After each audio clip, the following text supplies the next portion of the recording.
ہاں بتا دیں حضور یہ ہے کہ میں آئس کریم بناتا ہوں نا اپنے کلیے سے، تو اب بات سنیں، ایسی بات نہیں کہ لوگوں کو مشکل پڑی ہے ساری دنیا میں آئس کریم کھانے کے دل چاہنے لگ گیا سب. تو آپ کی ایک بہت زبردست بناتے ہیں آپ آئس کریم. جی کچھ بناتا ہے، لیکن آپ کی جو آئس کریم ہے وہ بہت زیادہ ٹیسٹی ہے. اس میں اب وہ بھی سب پتا لگا. جی میں نے کھائی تھی آپ کی، کھائی تھی جی. کھائی تھی؟ ہاں جی. کس نے کھلائی؟ مجھے تو یاد نہیں کہ میں نے. شیرے نے کھلائی تھی مجھے. ہاں وہ واقعی ہاں جی بہت خاص ہوتی ہے. جی اور جو مہمان آتے ہیں دنیا سے مختلف، بعض انگلستان سے، بعض امریکہ سے، بعض دفعہ دوسرے ممالک سے، پہلے جب مجھے وقت ہوتا تھا کچھ تو میں بنا لیا کرتا تھا اور اس کو فریز کر لیتا تھا. جن کو کھلائی ہے وہ پھر چھوڑتے ہی نہیں تھے. وہ کہتے ہیں یہ اس کا آئس کریم پہ یہ نہیں پتا کہاں بند کرنی ہے. اور مشکل یہ ہے کہ اب مشہور ہو گئی ہے، میرے پاس بات بالکل نہیں رہا. سمجھ گئے؟ جی ٹھیک ہے. اس لیے میں نے کہا اب یہ نہ ہو کہ اب مطالبے شروع ہو جائیں ہمیں بھی کھلاؤ.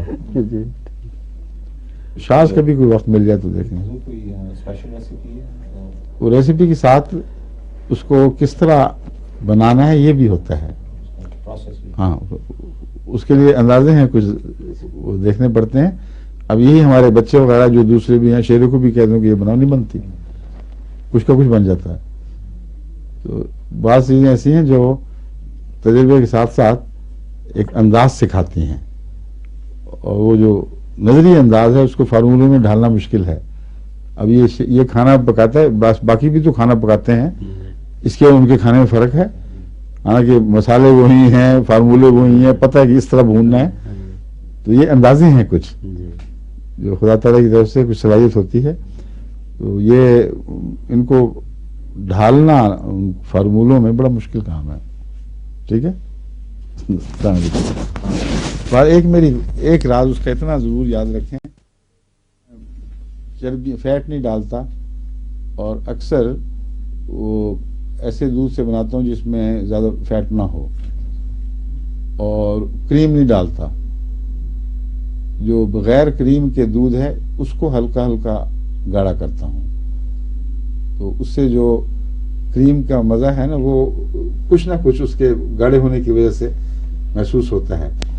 لیکن دوسری بات جو اس میں پیدا ہو جاتی ہے جو کریم والے میں نہیں ہے، کریم والا دودھ ہر نقطہ انجماد کے لحاظ سے جلدی جم جاتا ہے اور جلدی ٹھوس ہو جاتا ہے. انسان سمجھتا ہے آئس کریم بن گئی.